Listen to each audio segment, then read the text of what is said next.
Hello, I'm David Wu. Welcome to the Money Game, where we make actionable predictions about the big stories shaping the world today. If you want to make some money, you're definitely in the right place. If all you're interested is learning about what makes our world tick, I guarantee you will not be disappointed either. What a week it was. As I suspected, I had COVID. In fact, it got so bad, I had to be taken to the emergency room in the middle of the night.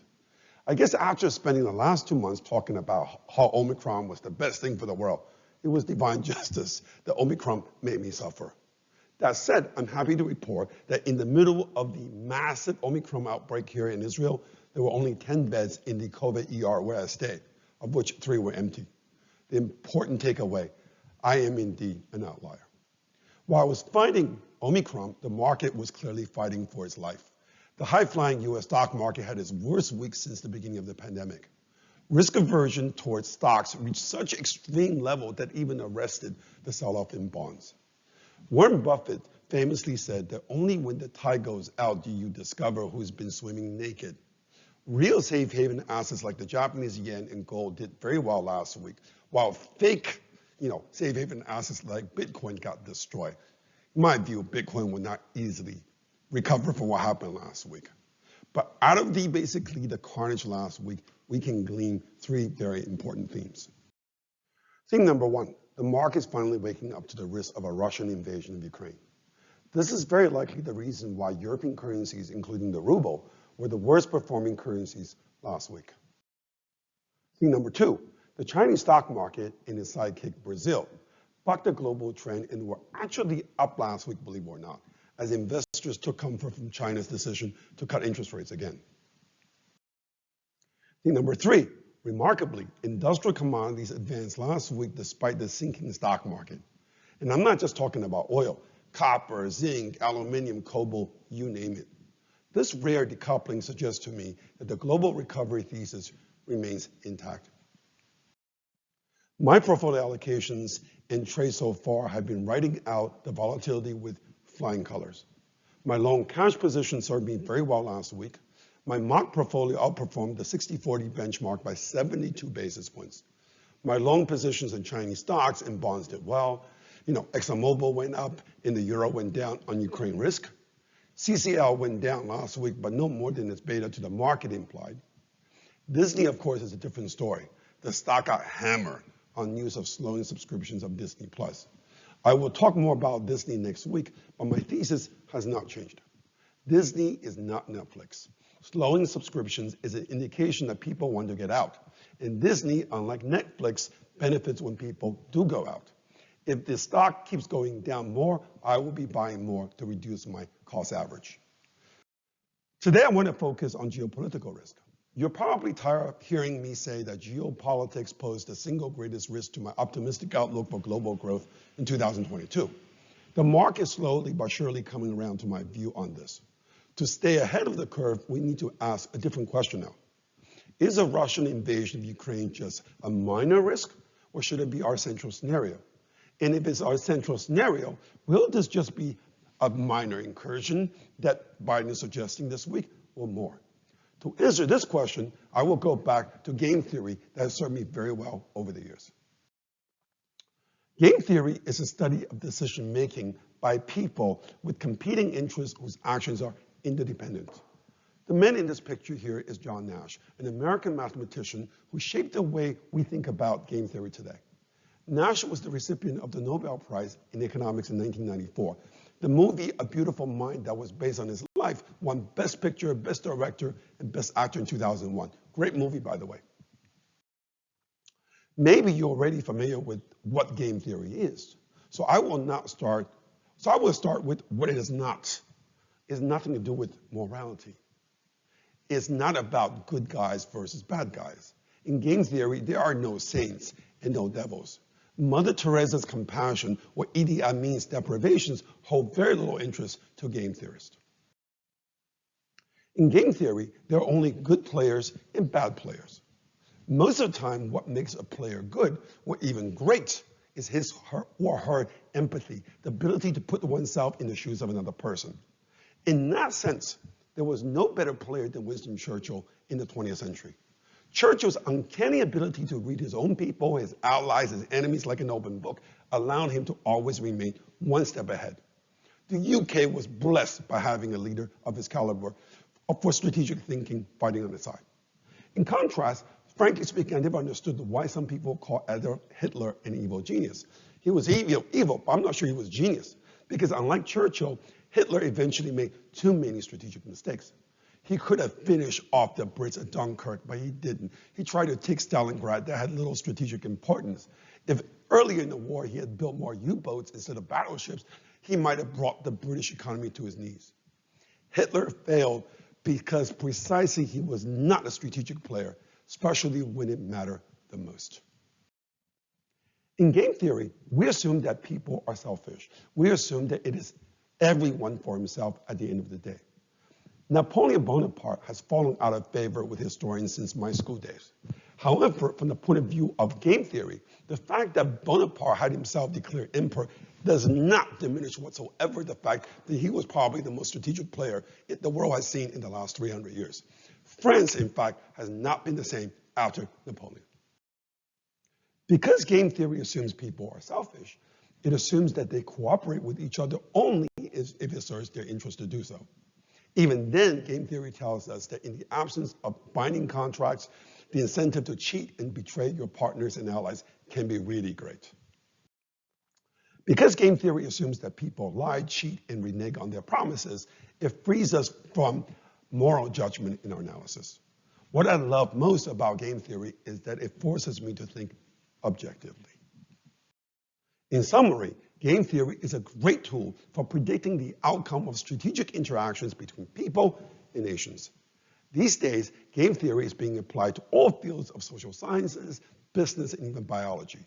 With all that preamble, now let's put game theory to work. There's no more important question now than what Putin is up to in Ukraine. What wouldn't he invade? What would a game theory say? Putin has been deploying troops on Russia's border with Ukraine now for months. You don't even have to read the newspapers every day to know that. The preparations for war has been very well communicated all over the world. In The Art of War by Sun Tzu, a Chinese contemporary of Plato, there is nothing more important than the element of surprise. In chapter 1 of this most famous treatise on war, Sun Tzu argued that all warfare is based on deception. I don't know if Putin read The Art of War, but he has clearly surrendered the element of surprise. I suspect this is why so many people seem to think that Putin is just posturing, that he really does not want to go to war with Ukraine. There's no denying that Putin is a strategic player. Indeed, very few nations in the world attach as much value to strategic thinking as the Russians. Do you know there are 240 chess grandmasters in Russia today? By far the most in the world. If you want to know, Russia has 2.5 times more grandmasters than the United States, even though the population in Russia is less than half of that of the United States. In chess, a sacrifice is a move that gives up a piece to gain a strategic advantage. In this famous game, played in 1912, the white sacrifices his queen to bring about a checkmate in 6 moves. What strategic advantage is Putin achieving by giving up the element of surprise? I think the answer is staring us right in the face. Putin needs to shore up the support of the Russian people to go to war with Ukraine. He needs the Russian people to get behind him like they were in 2014 when he last invaded Ukraine. He needs their support even more than before. Ukraine has had 8 years to prepare for the next Russian invasion. Ukraine has massively increased their military spending. Ukraine has received a lot of foreign assistance to modernize its armed forces. Putin is surely aware that a war with Ukraine won't be a walk in the park.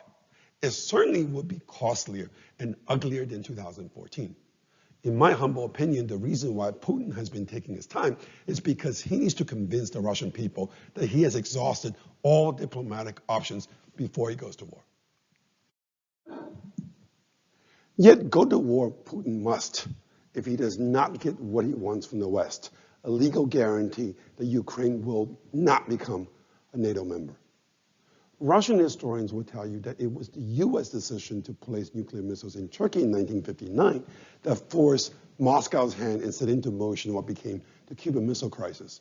NATO membership for Ukraine will threaten Russia exactly the same way that those missiles in Turkey did. Google Maps says that Kiev is only a 10-hour drive from Moscow, only 755 kilometers.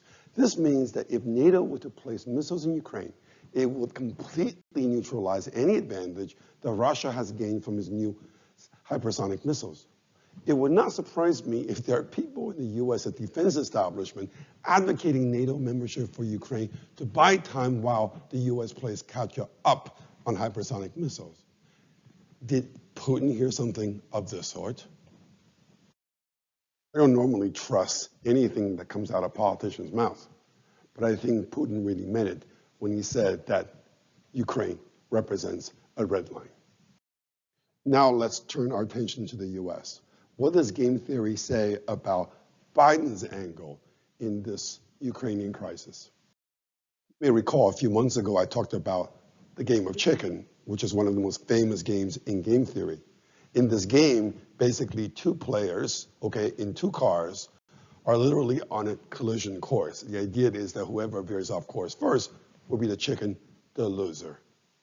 Now, I can tell you in a game of chicken, when the two drivers, the two players, are unevenly matched, generally speaking, that's when, the game is the least dangerous, to the extent that the one that is the weaker of the two players has the strongest incentive to veer off, avoiding a collision. In this particular case, the game of chicken between US and Russia, you could argue that the US has much less skin in the game. Therefore, one could argue that the game of chicken would tell us that the US is going to blink first. It's an understatement to say that Ukraine holds very little strategic interest for the United States. Ukraine is very far away. There's very little trade between US and Ukraine. Ties between US and Ukraine have never been particularly strong. And guess what? We also have the president of the Yalta Conference, 1945, when Roosevelt basically handed, Stalin all of Eastern Europe on a silver platter, because precisely Roosevelt did not think those countries basically offer much strategic interest for the United States. Why shouldn't Biden be any different? I'm certainly not suggesting that Biden should put Ukraine on a silver platter and send it to Putin. In fact, the contrary. I think Biden could make Putin pay through the nose for a deal on Ukraine. For example, Biden can use a deal on Ukraine to weaken the Russia-China ties, which have become a major threat to the United States. Biden could tie a deal on Ukraine with a deal on Iran. Certainly with Russia, sitting on Iran, Iran is more likely to give in and basically do a deal. Biden could also tie a deal on Ukraine, a moratorium of deployment of hypersonic missiles. You know what? There's no doubt that Russia is ahead right now. So moratorium on deployment, it will give the US time. Biden could even tie a deal, on Ukraine to Russia agreeing to basically abide by the European decision on Nord Stream 2. In other words, you know what? There are a lot of things, basically, Biden could get out of Putin in exchange for a deal on Ukraine. The problem, of course, is that Biden, unlike his predecessor in the White House, is not much of a strategic player. Moreover, a deal with Putin does not look good on him or his party for that matter. The reason being, of course, is that the Democrats spent the last 5 years accusing Russia of interfering with the 2016 US election. Remember the whole collusion, basically, investigation that found nothing in the end. Nevertheless, the accusation has continued to this very day. So from that point of view, I think it will be very difficult for Biden to sell a deal with Russia to his own party without basically compromising the credibility of his own party when it comes to the 2022 midterm elections. Even in the best of time, doing a deal with Russia requires a lot of political capital. I'm not sure Biden has it right now. Poll after poll shows that American people are deeply disappointed by Biden's handling of the US retreat from Afghanistan, including from Democrats themselves.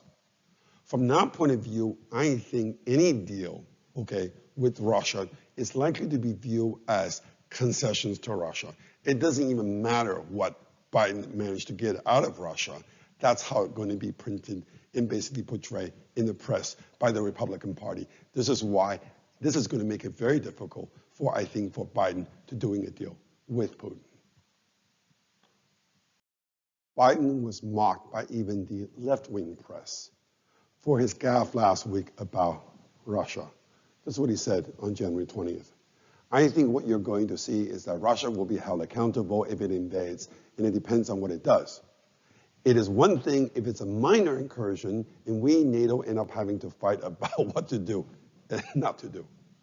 Now, you can call this gaffe, but I actually think it's very revealing about the state of mind of Biden in his own administration. What this tells me very clearly is that Biden's focus right now is, okay, so how are we going to punish Russia if Russia were to invade? I don't think Biden is even thinking about what do we need to get out of the Russians to consider doing a deal with Russia on Ukraine. They say a good picture is worth 1,000 words. I love this picture. This picture was taken at the start of the U.S.-Russia meeting last week between Anthony Blinken, the U.S. Secretary of State, and Sergei Lavrov, the Russian foreign minister. I don't know what to make of this picture. All I see is that, you know what? Blinken looked very embarrassed. Okay, he looked awkward. He doesn't want to be shaking, Lavrov's hand. Especially Lavrov, on the other hand, looked confident, he's laughing, jovial, and so on and so forth. Okay, war or peace? I'm not sure. All I know is this: the two sides are very, very far apart. This picture does not give me any confidence that the two sides are even talking on the same wavelength at all. So what's my conclusion here? I think the whole world thinks Putin's bluffing, okay? I think the whole world thinks that Putin is just going to go in and out of Ukraine and the whole thing's going to blow over. I don't think Putin is bluffing. I think if he doesn't get what he wants, and it doesn't look like he will, okay, he'll have no choice but to drive all the way to Kiev. In fact, I think there's no such thing as a minor incursion, okay? If Putin is going to go into Ukraine, he'll have to get all the leverage he can get, okay, out of Ukraine, which means going all the way to Kiev in order to be taken seriously. This I do not believe the market is pricing in yet, okay? And this is the reason why I still think that the risk is to the upside as far as oil price concerned, because again, if Russia goes into Ukraine, I think there will be lots of sanctions against Russia, and that definitely will put upward pressure on basically oil price. For the same reason, I think if Putin goes into Russia, this is going to be a big problem for Europe and for the European economy, and this is going to be very bearish for the euro. So from that point of view, I cannot help but to think that I need to stay with my long Exxon position, and I need to stay with my short euro-dollar position, at least for now. Based on my analysis of the facts and numbers on the table, I'm inclined to think that things are going to get worse before they get better. But of course, I don't have access to inside information. I have no idea what's happening behind closed door. Who knows if there's a deal actually being struck, away from the public limelight. Who knows, okay? To protect my profits on my long oil in my short euro-dollar position, I need to be cognizant of the possibility that there may be things going on that I simply don't know. From that point of view, I want to basically introduce stops for my Exxon in my euro-dollar position. If it gets below 68, I will basically close out my Exxon position and take profit there. If euro dollar were to go above 115, you know what? I'm going to see that also as a signal that I've been proved wrong, and I will basically close out my position and take a smaller profit there. As for my 60-40 mark portfolio, I've decided to go neutral next week, given the massive sell-off that we've seen in bonds and equities over the last 2 weeks. I don't think we've seen the sort of the capitulation selling yet that will lead me to want to go long the markets, okay? I think that's yet to come. In fact, my analysis suggests that we're nowhere close to where we were, for example, in December 2018, which is where I think this thing is going to end in the end, okay? That's where you should start buying. But right now, for the next week, I want to be a little neutral and basically enjoy the outperformance of the last couple of weeks. On that note, talk to you next week.